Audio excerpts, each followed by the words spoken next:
Okay, so this is a passage from a novel by the British author John Fowles. The novel is The Magus. Just enough background to read this. The narrator is a young man in search of adventure. He's come to a Greek island to teach, but he's been bored. He then discovers there's a large estate on the island owned by a very wealthy older man who seems very eccentric and fascinating. As I say, it's written in first person. This paragraph is from chapter 13. It's a little unnatural to just pick one paragraph out of a novel. And if it were a novel and we were enjoying it, we wouldn't remember just a single paragraph. But again, we're here to practice reader sensitivity. The other thing to think about is how would reader sensitivity compare to just reading for pleasure. If we were just reading for pleasure, even if we remembered a single paragraph, we would probably just remember, oh, it was beautiful writing, or something like that, assuming we liked it. Or if we were in a writing workshop, we might say something like, oh, this is a well-written paragraph. Or you might try to fix the writing. You might say, oh, this is the wrong word here, you need to use a different word. Or, I think you should do this with that. That's not what reader sensitivity is about. We're just interested in our moment-to-moment reactions. And it's hard with something well written because the tendency is to just enjoy it and keep going. But we're writers and we want to get better. So let's see how I would read this one paragraph if I were slowing down enough to pay attention. And we're going to do some underlining here, and I use straight underlines for things I like, and I use squiggly underlines for things that puzzle me or that I don't like. So first I'll read the whole paragraph out loud, just so we get a sense of it. Shadows began to fall across the water from the pines on the bluff to our right, and there was peace, absolute peace over the world. The insects stilled, and the water like a mirror.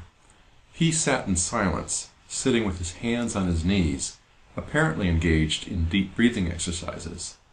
Not only his age, but everything about him was difficult to tell. Outwardly, he seemed to have very little interest in me, yet he watched me. Even when he was looking away, he watched me, and he waited. Right from the beginning I had this.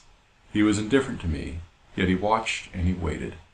So he sat in the silence as if we knew each other well, and had no need merely to talk. And as a matter of fact, it seemed in a way to suit the stillness of the day.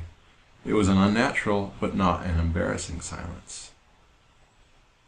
Okay, so, first sentence. Shadows began to fall across the water from the pines on the bluff to our right, and there was peace, absolute peace over the world. The insects stilled, and the water like a mirror. Well, I really like the way he repeats peace, absolute peace over the world. I like that phrase. And I like the way he goes on, and the insects stilled, and the water like a mirror. If you wanted to be critical, you could say, oh, it's a run-on sentence.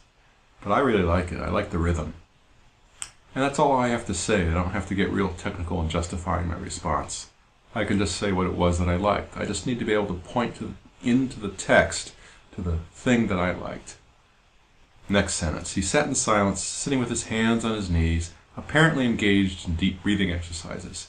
Well, I really like the word apparently because it suggests that the first-person narrator doesn't really know everything, but he's guessing that these strange breathing that the guy is doing is deep breathing exercises.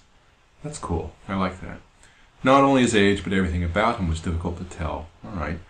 Outwardly, he seemed of very little interest in me, and again, I like outwardly. It refers back to apparently. Outwardly, he seemed to have very little interest in me, yet he watched me. Even when he was looking away, he watched me, and he waited. And again, I like the repetition, and notice that the repetition, I notice this, it's a little varied in the second instance because it's even when he was looking away, he watched me. And he waited, and I like the rhythm again. Right from the beginning I had this. He was indifferent to me, yet he watched and he waited. I also like right from the beginning because it seems to promise a story is going to come all about this encounter with this old man. And I like I had this because I know, and I know this because I read the novel up to here, The narrator is an adventurer. He's greedy for experience, and he's clutching this first experience to himself. I had this. He was indifferent to me, yet he watched and he waited. So that's neat. So we sat in the silence as if we knew each other very well, and had no need merely to talk, and as a matter of fact, it seemed in a way to suit the stillness of the day. I like the way the stillness of the day is repeated, because the whole passage is a very still passage. We have insects stilled up here, we have stillness here, we have absolute peace, stillness of the day. The whole paragraph hangs together in that sense for me. It was an unnatural, but not an embarrassing silence. And it's just a personal thing, but I like the qualification here. Unnatural, but not embarrassing. And I find that's very cool. So that's, if I slow down, I can see why I like this paragraph. I can point to the sentences that I like. And that's reader sensitivity. It's not judgment. It's not a vague generality. It's very specifically, and it's not technical analysis really. The farthest I got into technical analysis was to say, oh, I like the rhythm, which is not very technical. It's just, how did I respond to the writing? If I slow down, if I pay attention, if I take a few notes.